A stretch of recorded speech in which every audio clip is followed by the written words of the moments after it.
Part 11 po ng ating Science Majorship Enrichment Questions. Start number 1. The term paradigm shift, which refers to a fundamental change in scientific thinking, was coined by letter A. Thomas Kuhn, letter B. Karl Popper, letter C. Albert Einstein, letter D. Richard Feynman. Ang answer po natin, letter A. Thomas Kuhn. Siya po yung nag-coin ng term na paradigm shift.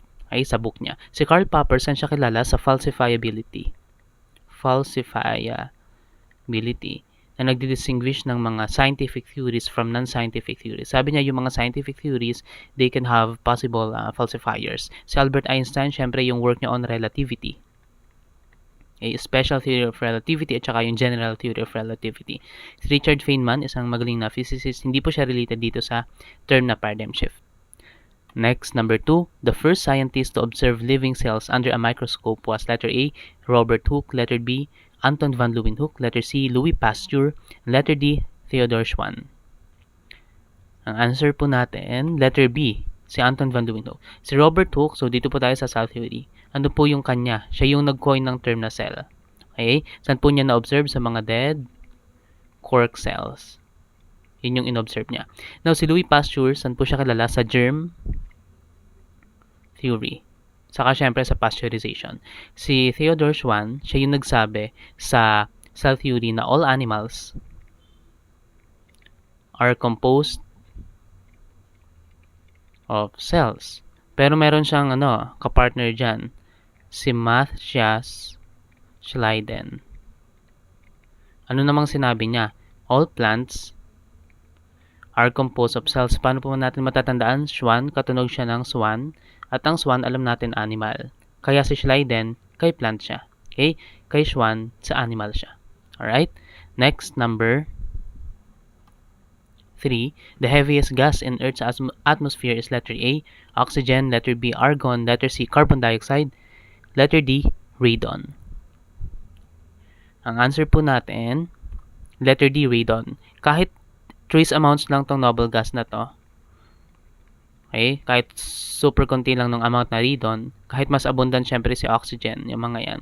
Pero ito yung pinakamabigat, okay, radon. Next, what type of lens is used in magnifying glasses?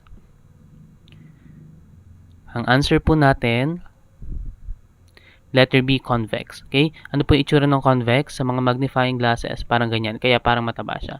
So, yung nakikita natin, ng mata natin, okay, nakikita niya. For example, meron ditong object. Ang ginagawa kasi ng light, nagko-converge sila. Kaya itong object na to, it appears larger dito sa magnifying glass. Yung concave, saan po siya ginagamit? Ito kasi nagda-diverge ng light. Ito nagko-converge. Okay? Ang ginagamit naman sa concave sa pag-correct ng myopia. Okay?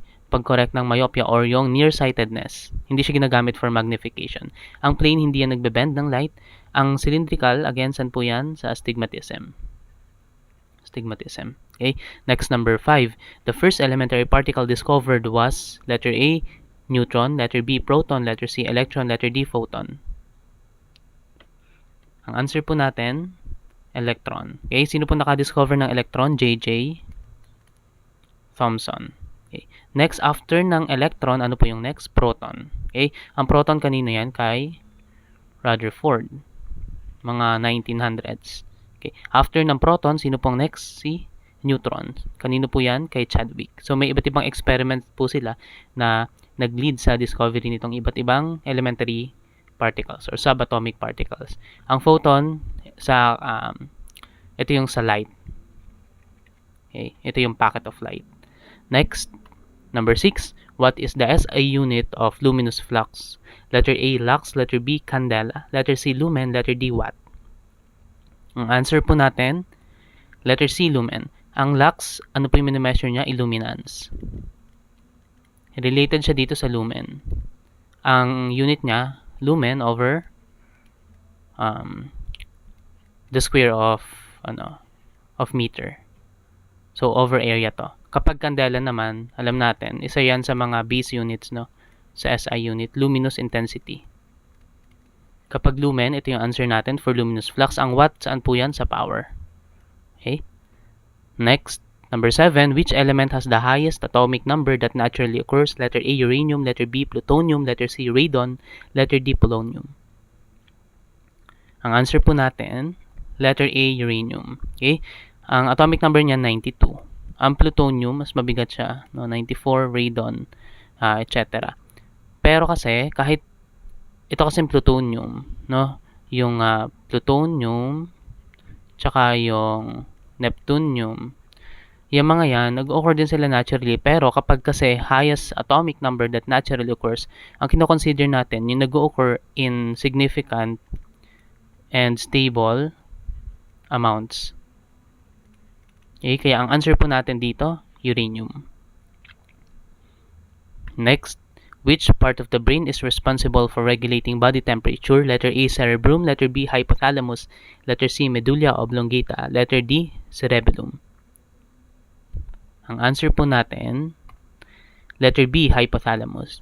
Okay? Saan po yung cerebrum? Again, for higher functions. Higher functions like thinking, memory, and voluntary control. Yung medulla oblongata, alam po natin, for vital functions like breathing, no, heartbeat. Yung cerebellum, alam natin sa balance. Bakit? Letter B, letter L, balance. Okay? Ang hypothalamus, saan po yan? Sa temperature. Okay? Sa hot hormone. Tapos yung T, temperature. San pa? Hunger. Okay? So, yan po yung yan. Gawin natin ito. Hot. Sa hypothalamus. Letter H. Next, number 9. The buoyant force acting on an object submerged in a fluid is equal to letter A, the weight of the fluid displaced. Letter B, the weight of the object. Letter C, the object's volume. Letter D, the object's density. Ang answer po natin, letter A, the weight of the fluid displaced. Okay? Yung letter C at saka letter D, hindi na po natin ito isasagot. Okay? Yung letter B, the weight of the object, kapag nag-float yung object, totally. Okay? Pero hindi naman ganun lagi yung cases. Kaya, ito po yung answer natin, the weight of the fluid displaced.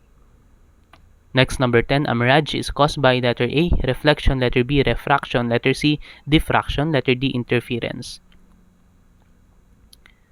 Ang sagot po natin, letter B, refraction. Ano po yung mirage? Ito yung optical illusion na, for example, nasa road ka. Okay? Paano ba yan? Yan, nasa road. Tapos nandito ka. Na parang merong water dito. Parang something na shiny. Okay? Ang nagkakause po niyan, mirage, kasi yung ibabaw ng road, sometimes sobrang init niya. So, yung light, nagbe-bend siya. Okay? Ano po yung bending of light? Refraction. Ito po yung nag-appear sa mata natin. Yung bending of light nito. Kaya akala natin may parang water dito or something na shiny. Kaya ang answer po natin, refraction. Ang reflection po, again, ito yung bouncing off ng light. No? Hindi po talaga ito yung nagkakause ng mirage. Ang sagot po is refraction. Ang diffraction naman, unrelated to. No? Unrelated siya dito. Ito namang interference, alam natin, overlapping to ng mga waves. Hindi siya related din sa mirage. So, ang best answer natin at ang tamang answer is letter B, refraction.